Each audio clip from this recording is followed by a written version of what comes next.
പണ്ടൊക്കെ സ്കൂൾ പൂട്ടിക്കഴിഞ്ഞാൽ ഉമ്മമാരുടെ വീട്ടിലേക്ക് വിരുന്ന് പോകുന്നൊരു പരിപാടി ഉണ്ടല്ലോ, എനിക്കങ്ങനെ ഉണ്ടായിരുന്നില്ല. അതെന്താ സംഭവം എന്നല്ല ആലോചിക്കുന്നത്, വേറെ ഒന്നുമല്ല കേട്ടാ. എൻ്റെ ഉമ്മാക്ക് ഉമ്മയോ ഉപ്പയോ ഒന്നും ഉണ്ടായിരുന്നില്ല. അവർ ചെറുപ്പത്തിൽ തന്നെ മരണപ്പെട്ടിട്ടുണ്ടായിരുന്നു. എന്ന് വെച്ച് സെൻ്റ് അടിക്കാൻ വന്നതല്ല കേട്ടോ, വേറൊരു ഓപ്ഷൻ ഉണ്ടായിരുന്നു. എൻ്റെ അമ്മായിൻ്റെ വീട്ടിലേക്കാണ് നമ്മൾ വിരുന്ന് പോയിട്ടുണ്ടായിരുന്നത്. പക്ഷേ നന്ദികേട് എന്ന പോലെ ഞാൻ അമ്മായിനെ തേച്ചു. വേറൊന്നുമല്ല, അമ്മായിയുടെ മോളുടെ കല്യാണം കഴിഞ്ഞതോടുകൂടെ അമ്മായിയുടെ വീട്ടിലേക്ക് പോലെ നിർത്തിയിട്ട് അമ്മായിയുടെ മോളുടെ വീട്ടിലേക്ക് പോലെ തുടങ്ങി.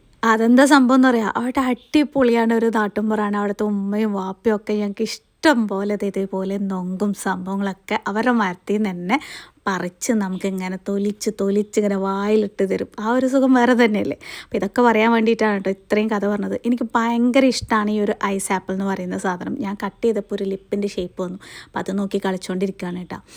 അപ്പോൾ ഇതാണ് ഐസ് ആപ്പിൾ, നൊങ്ക് എന്ന് പറയും. ഇതെല്ലായിടത്തും അവൈലബിൾ ആണോ എന്നുള്ളത് എനിക്കറിയില്ല. ഡിഫറെൻ്റ് ആയിട്ട് ഇപ്രാവശ്യം വെറുതെ കഴിക്കാതെ ഒന്ന് മാറ്റി നോക്കാമെന്ന് വിചാരിച്ചിട്ട് അടുത്തൊരു റെസിപ്പി ചെയ്യാനും വേണ്ടിയിട്ട് പോവാണ്. ഒരു പാത്രത്തിലേക്ക് ഇതുപോലെ വെള്ളം ഒഴിച്ച് കൊടുക്കുന്നുണ്ട്. പഞ്ചസാര തന്നെ വേണമെന്നില്ല, നമുക്ക് വേണമെന്നുണ്ടെങ്കിൽ ജാഗരിയോ അതുപോലെ എന്ത് വേണമെങ്കിൽ ഉപയോഗിക്കാം. എന്നിട്ട് ഇതുപോലെ കട്ട് ചെയ്തെടുത്തിരിക്കുന്ന നമ്മുടെ നൊങ്കെല്ലാം കൂടി ആ വെള്ളത്തിലേക്ക് ഇട്ടിട്ട് നന്നായിട്ടൊന്ന് കുക്ക് ചെയ്തെടുക്കുക. നന്നായിട്ടല്ല, ഒരു പാകത്തിനും ഒരു കളർ മാറി വരുന്ന സമയം വരെ ഇതുപോലെ കുക്ക് ചെയ്തിട്ട് ഇതോടുകൂടി ഇങ്ങനെ എടുത്ത് വെച്ച് ഫ്രിഡ്ജിൽ വെച്ചിട്ട് നമുക്ക് എന്തെങ്കിലും നട്ട്സൊക്കെ ഇട്ട് കഴിച്ചാലുണ്ടല്ലോ അടിപൊളി ഒരു ഡിഫറെൻറ്റ് ടേസ്റ്റ് ആയിരിക്കും. കുട്ടികൾക്ക് ഹോട്ടലിൽ ബേക്കറിയിൽ നിന്നൊക്കെ വാങ്ങിച്ചു കൊടുക്കുന്നതിനേക്കാളും ജെല്ലി ഇതുപോലെ സംഭവമാക്കി കൊടുത്താൽ മതിയിട്ട് ആ മക്കളൊക്കെ. അപ്പോൾ ഭയങ്കര ഹാപ്പിയാണ്. അപ്പോൾ ഇതുപോലെയുള്ള റെസിപ്പീസിന് വേണ്ടിയിട്ട് ഫോളോ ചെയ്യാം. മറ്റൊരു വീഡിയോയിൽ കാണാം.